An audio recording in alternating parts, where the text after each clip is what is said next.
Camacho immediately hit him back with his own right hand.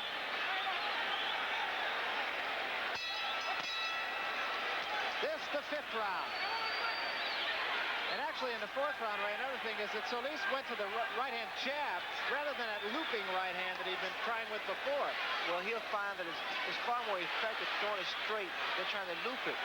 Because keeping Camacho in the center of the ring and keeping him at bay will help him out a great deal if he wants to land with that overhand left. Camacho very quick on the counter punches. Camacho's apparently is making it a little difficult for Solis because he's starting to fight that left hand. That was a good right hand by Camacho. Camacho appeared to be hurt from a punch by Solis. I don't think really either man was hurt there. Solis just coming on the offense. Yes, I think he is, Barry, because he's backing away, and that's sign of hurt. And there was a left to the heart. That was a beautiful lead-off left by Camacho. Just a terrific punch by Camacho. Now watch what happens with Camacho. He's going to take advantage of it, and watch the punches that he's able to throw. And if he wasn't hurt before, he is hurt now. And another right to the body. Solis is out of it now. And he's still got a long way to go. Not yet halfway through the 5th round. Solis bleeding from the mouth and just trying to weather the storm. 1:23 remaining in the round. There's enough time to get Solis out of there. Camacho has to be careful not to out-punch himself. And there was another good left hand. That's all. This one's going to be over.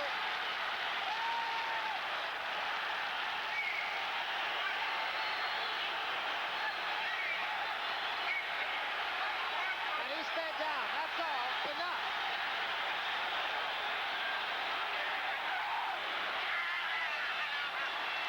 This one is over in 5. And once he had his man hurt, Macho Camacho did not let up for a minute. He really has the killer instinct. No question. It appeared to me, Bird, that Camacho was hurt, but evidently he wasn't. And he caught Solis with that straight left hand and put him down. It was just a terrific punch to the heart. Right on the chest is where it looked like that punch landed. It was a very powerful punch. Well, here's another look. Well, here we see Solis rushing in. As I stated before, he's susceptible for lead-off punches. Now, that really wasn't the punch that did the damage to start things, though. It was a left hand to the chest. Let's take a look at another. This is, again, is another look at the punch that put him down. Well, once again, that's that straight left hand of Camacho. And with Camacho's speed, Bird, he can do this and get out of trouble at the same time. So you can see the predictable bedlam in the ring here. Camacho very impressive, all told. I tell you what, I'm very impressed with Camacho's performance is the fact he was composed and he was professional in the ring tonight. Yeah, he really was. He lost a lot of show, but I'll tell you what also, I think a lot of that had to do with Sugar Ray Leonard. I know you had an opportunity to talk to him a few times. Well, since I've been here, I had a chance, the opportunity to speak with Camacho, and all the animation is fine and dandy, but when you're in the ring, you have to be very serious. And that is his mother, kiss from his mother, and his sister also in the ring, and his brother. And I think this is a win that he can take home and be very proud of. Let's take a look at the last knockdown. Well, once again, being professional, Camacho took advantage of the opportunity. He had Solis in trouble, and Solis in bad shape at this point here. There was no way he was going down. Here's another look. Watch the speed of the punches. Punches coming left and right. They're catching Solis on the back and the side of the face.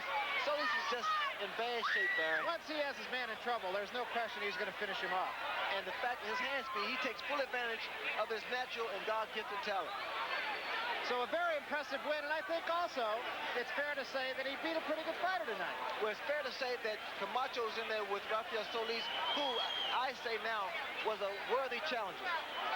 All right, we're going to be going up to the ring in just a moment here. Larry Merchant trying to get himself in a position where he can talk to the winner.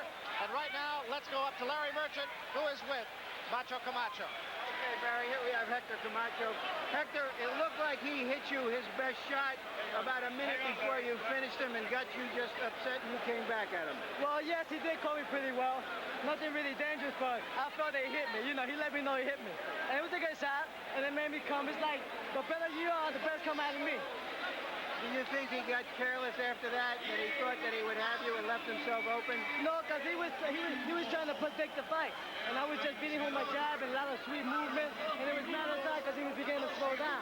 Did you find him very awkward and difficult to go with in the first 3 or 4 rounds? Yes, at first, you know, but, you know, I was too careless, you know, and I won.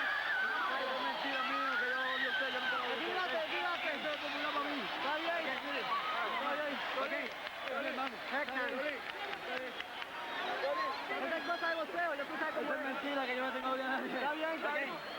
Hector, it seems that Hector, people think of you as a wild, crazy kid, but in the ring you seem pretty disciplined. Well, it's like, you know, it's time for pleasure and it's time for business.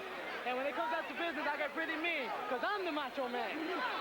What are your plans in the future? Do you want to meet Ray Mancini, or you want to read Aaron Pryor? Well, Mancini's my big dream fight, because that's the money fight. There's nobody out there but me and him. He don't got no business fighting Aaron Pryor.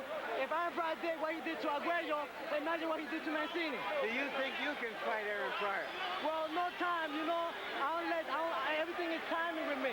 I want to be a 3-time champion. I'll go after Mancini. And then later on in my career, by the age of 23, I'll give Aaron Pryor if that's what it takes to be a 3-time champion. Thank you very much. But hey, nevertheless, Pryor's my main man. I dig him. All right, thank you, Hector Camacho. Well, some fighters do seem invincible in the ring, but nobody is invincible. We saw that when Marvin Hagler fought Roberto Duran. Everybody has a fighter who can give him a lot of problems. Someday, this man here, Hector Camacho, will come up against a boxer that will somehow neutralize and thwart him.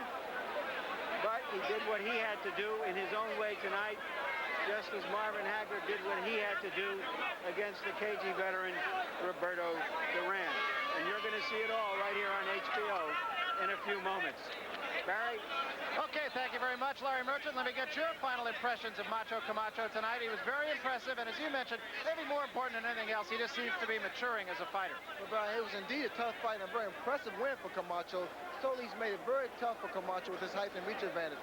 But Camacho, as usually, comes out on top. You know, they call Macho Camacho the dead-end kid of the 80s. Well, I'll tell you, there's no dead end for Macho Camacho. Streets are going to be paved with gold for him. There are some big money fights ahead of him, and he had a very big one tonight. Well, Larry Merchant touched on the fight that we had last week in Las Vegas, Nevada.